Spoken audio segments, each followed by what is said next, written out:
오늘 말씀은 시편 77편 1절로 20절입니다. 요절은 20절입니다.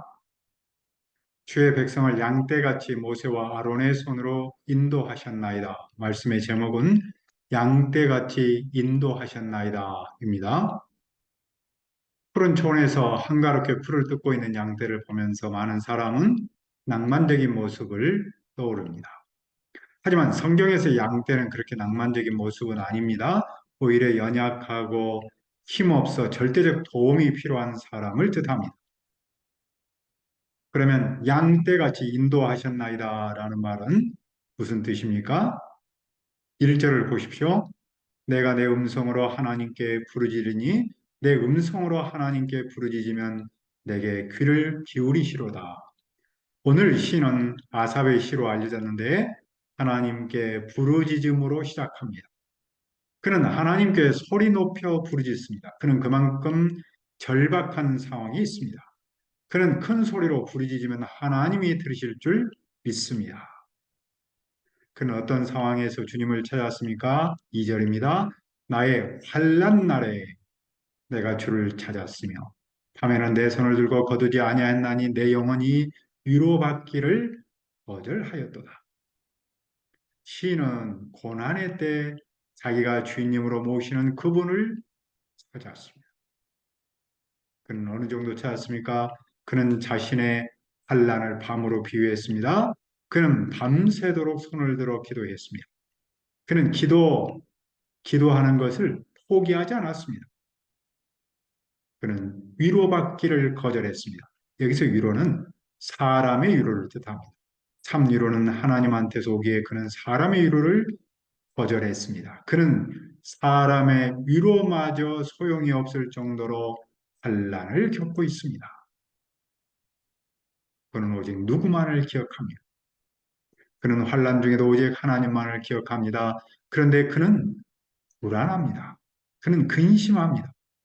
그는 심령이 상합니다. 시인은 하나님을 생각할수록 답답하고 절망에 빠집니다. 그 이유가 무엇입니까? 4절을 봅시다. 주께서 내가 눈을 붙이지 못하게 하시니 내가 괴로워 말할 수 없나이다. 그가 하나님을 생각하면 생각할수록 답답하고 절망에 빠진 이유는 주님께서 시인이 잠을 자지 못하도록 하시기 때문입니다. 그래서 그는 괴로워 말도 할 수 없습니다. 그는 자신의 환난을 말로 설명할 수 없습니다. 그는 하나님을 생각할수록 답답했습니다. 그때 시인은 무엇을 했습니까? 5절을 보십시오. 내가 옛날 곧 지나간 세월을 생각하였사오며 시인은 옛날 곧 지나간 세월을 생각했습니다. 그는 밤의 마음으로 노래를 기억합니다. 그는 밤에 부르던 노래를 생각하면서 하나님을 찾습니다. 하지만 그에게는 무슨 고민이 있습니까? 첫째로 그는 주님께서 영원히 버리신 것일까라고 고민합니다. 버림받으면 가장 큰 두려움이며 절망스러운 일입니다. 둘째로 그는 주님께서 더는 호의를 베풀지 않으시려나라고 고민합니다. 버림받음은 호의를 베풀지 않음입니다. 셋째로 그는 하나님의 인자하심은 다했는가라고 고민합니다. 그는 하나님의 한결같은 사랑을 의심합니다. 넷째로 그는 하나님의 약속은 아예 끝났는가를 고민합니다. 약속이 끝나면 용서와 구원의 끝남입니다. 다섯째로 그는 하나님이 베푸실 은혜를 잊었는가라고 고민합니다. 잊으심은 의도적인 거부입니다.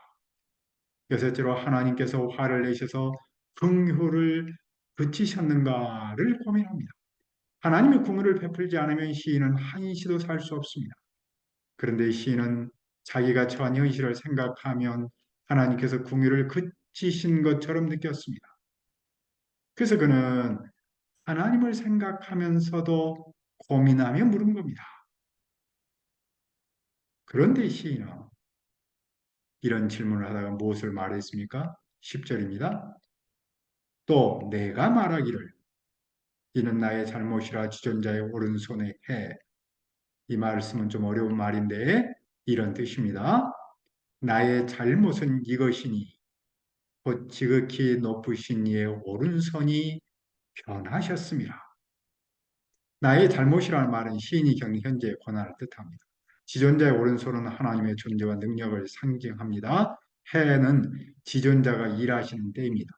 하나님은 옛적에 힘센 오른손과 뻗은 오른팔로 이스라엘을 애굽에서 데리고 나왔습니다. 그런데 시인은 자신의 환란이 하나님의 변화심, 즉 능력으로 일하지 않음에서 왔다고 고백합니다. 그러나 그는 다시 무엇을 기억합니까?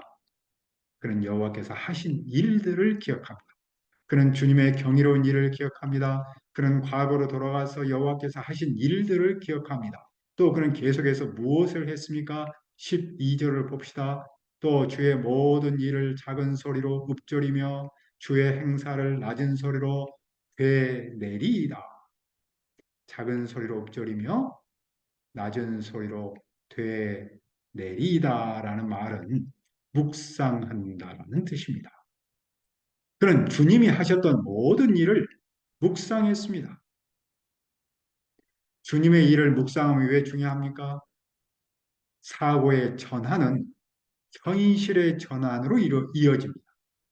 시인은 환란을 겪으면서 하나님에 대해 섭섭함이 있었습니다. 하나님의 오른손으로 일하지 않음이 그의 아픔이라고 고백했습니다. 하지만 그는 그때 하나님께서 하셨던 일을 묵상했습니다. 그는 자기가 겪는 어려움을 생각하는 데서 하나님께서 하셨던 일을 묵상했습니다. 사고의 전환은 마음의 전환으로 이어지고 행동의 전환으로 이어집니다.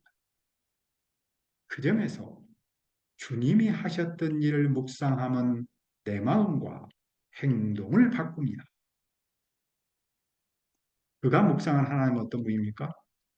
첫째로 하나님은 거룩하신 분입니다. 13절을 보십시오. 하나님이여 주의 도는 극히 거룩하시오니 하나님과 같이 위대하신 신이 누구오니까. 주의 도는 길인데 애굽에서 구원하심과 그 이후의 모든 구원 사역을 말합니다. 하나님은 구원 사역을 통해 당신의 거룩하심을 드러냈습니다. 그분은 위대하신 분입니다. 그분만큼 위대한 신은 없습니다. 홍해를 건넌 후에 모세와 이스라엘 자손은 이렇게 노래했습니다.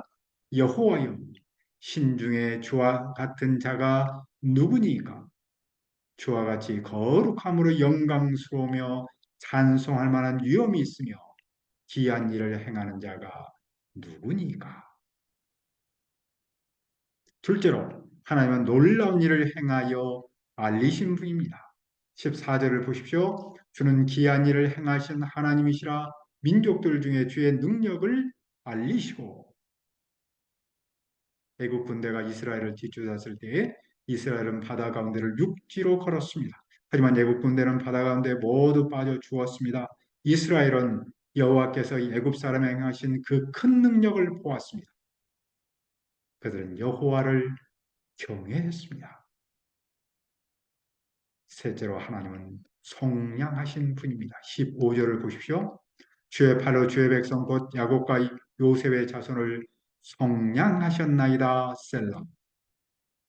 속량한다는 말은 팔렸던 집을 다시 사거나 빚으로 노예로 팔린 사람의 자유를 돈을 지급하여 다시 사는 일입니다.